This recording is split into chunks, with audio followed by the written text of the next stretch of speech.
Nawaz. He is by profession a software engineer at Verizon and General Secretary of BILIKANA, an American Association of Bangladeshi Engineers and Architects, and a member of Amnesty International. This event would not have been possible without his tireless effort and dedication. So I would like to welcome Tanveed to make your presentation.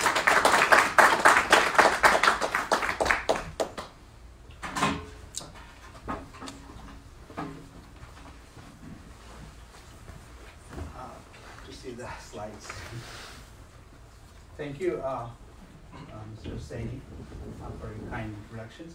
I'd like to ask the panelists to have the seat. Take a seat, please. You may.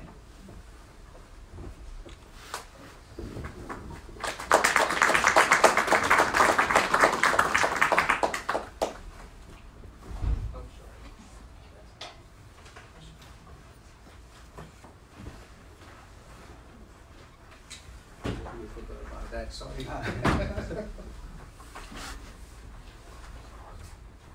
Pardon me, I missed that stuff. Our heartfelt thanks for the panelists who traveled from out of state and come all the way here, and for Ms. Eliza to provide us this wonderful facility and do all the logistics. Thank you very much. And thank you for taking the valuable time from your weekend and come here all the way. Thank you very much. This is an important issue.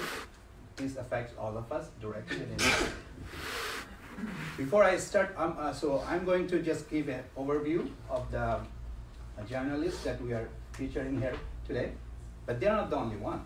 We have hundreds of journalists around the world. They are facing even worse situation.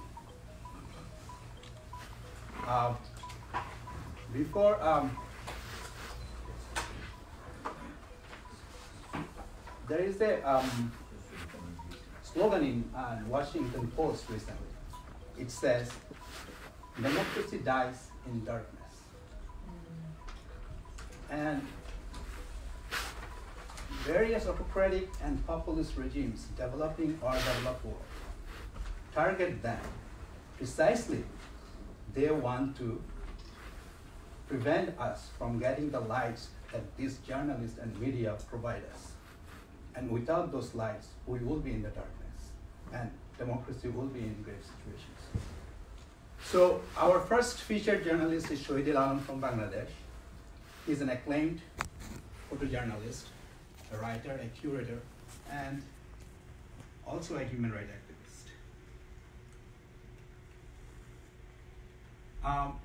So many people have not known him greatly around the world, but people who have known him, they have very high esteem of him. So one of them says, there is not a single documentary photographer in the Indian subcontinent who is untouched by Shahidul. He belongs to the world. He gave us the sky in which we learn to fly. That's coming from photographer Ronnie Sen of India. He has created a short featured movie. It's called My Journey as a Witness, to testament that the quality of the featured movie. He's locking the. Yeah. Oh, sorry. His book, My Journey as a Witness, has been described the most important book ever written by a photographer, said by John Morris, the former picture editor of Life magazine. So he has brought a new angle to this whole journalism and photojournalism. He's against stereotype portrayals of by foreigners. He was against the stereotype portrayal of Bangladesh or third world in the Western media. He advocated local photographers telling the stories. So according to him, the West's sole focus on poverty and disaster presents a damaging, narrow view. For example, on Cyclone, Alam said, They wanted bodies, they wanted destruction. But what is also important is the fact that people were relying around to support each other. The farmers were replanting their seeds. That human beings were trying to rebuild their lives. Those stories are not really told as much as they should. He's a self-taught photographer, established world-class photojournalism school in Asia. After earning his PhD in chemistry from UK, he switched to social documentary via photojournalism. He established Pathshala, which is considered one of the finest schools of photography in the world, which focuses. So he established multiple world-class photo institutions. One is Big Gallery, another is Bangladesh Photographic Institution. His Chobi Mela Photo Festival is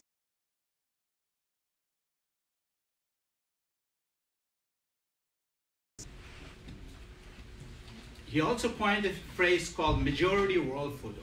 So to anecdote this, in 1993, Shohidul Alam was a little agitated and he suggested that the World Press Photo, is one of the renowned organizations, should change their name because lack of representation from the majority of the world, which is Asians, Africans, and Latin Americans.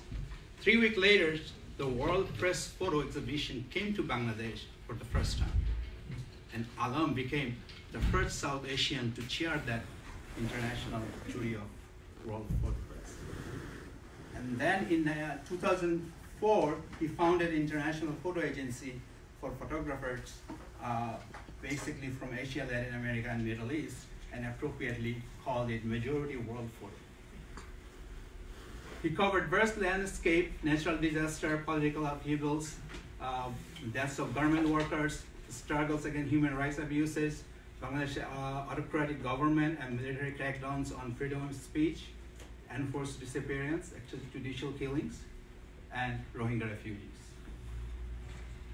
So this is one of the pictures. When he first went back to Bangladesh from UK, he documented the upheaval against the military dictators. He went to Senegal, visited various African countries. This is one of the cultural things he highlights. And he highlighted extrajudicial killing, Rohingya refugees. And he also, his work on Islamophobia and extremism, both. It's called Embracing the Other, was shown in the international acclaim at Baitul Raf Mosque. He achieved many awards. It's too many to really note. Some of his work has been in MoMA, New York, Center of Georges Pompidou, Paris, Royal Arts Hall, and he spoke at Harvard, Stanford, UCLA, Oxford, Cambridge. As you can see, I don't want to really go through that. He voiced against government crackdown. On August 5 this year, Alam gave an interview to Al Jazeera and posted video on Facebook criticizing government's violent response to peaceful student protest. And subsequent to that, he was detained for giving so-called provocative comments. And his bail has been denied multiple times. He's charged under controversial Section 56 law. If he's convicted, he faces up to 14 years in jail. He has. I want to finish on him by one of his statements that says, "It's very important for me," that's what he said, "what footprint I leave behind. I have tried in some ways to intervene so that the world that I live in is in some way different than the way I found it, hopefully for the better." So the next journalist on a feature is called Jamal Khashoggi. You probably all have known by now. He was from a very powerful and well-known family in Saudi Arabia. He's actually grandson of Muhammad Khashoggi, who was a personal physician of Abdulaziz, who founded Saudi Arabia.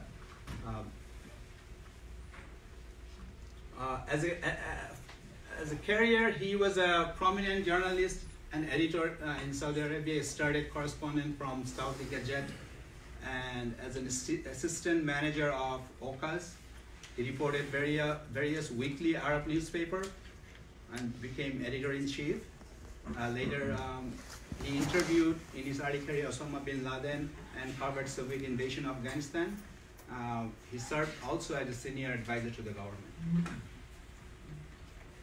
He became critical against the Saudi government and Crown Prince Mohammed bin Salman's repressive policies, called for wider freedom for expressions in Arab world and women equals rights. He believed and advocated for coexistence of secularism and Islam. He severely criticized Saudi war on Yemen, blockade against Qatar, disputed and against the dispute against Canada, Saudi Lebanese policy, and Egyptian autocratic government. The Saudi royal family barred him from writing and blocked him in Twitter after that. After he was critical of US President Donald Trump's Middle East policy, he fled to USA in self-imposed exile. He became a dissident columnist in a series of Washington Post articles. He was missing after October 2, 2018, when he went to a Saudi consulate in Turkey. The Saudi government admitted later killing him in a rendition fistfight after initially denying it in multiple versions. His body is alleged to have dismembered and yet to perform. Worldwide shocks and boycotts and condemnation follow. Our last featured journalists are a couple of journalists from Myanmar. They are the Reuters reporters. Before Reuters, they have worked in multiple local organized newspapers. As Reuters journalist, Wallon reported on controversial military land grabs of farmlands, the killing of ethnic minority in northeast villages. Wallon also co-founded a charity called Third Story Project that teaches children on diversity and peace and tolerance. Khayo So-woo started as contributing journalist for Rakhine Development News. He joined Reuters in 2017 as an investigative journalist, primarily on Rohingya issues. Extensively reported on a series of military attacks on Rohingya minority, led reports on Myanmar's plan to harvest and sell crops on Rohingya farmers, on segregation of Muslim farmers, etc. Their investigation of a mass grave in the village of Indin led the Myanmar military admitting killing of 10 Bengali terrorists and burying them in the mass grave.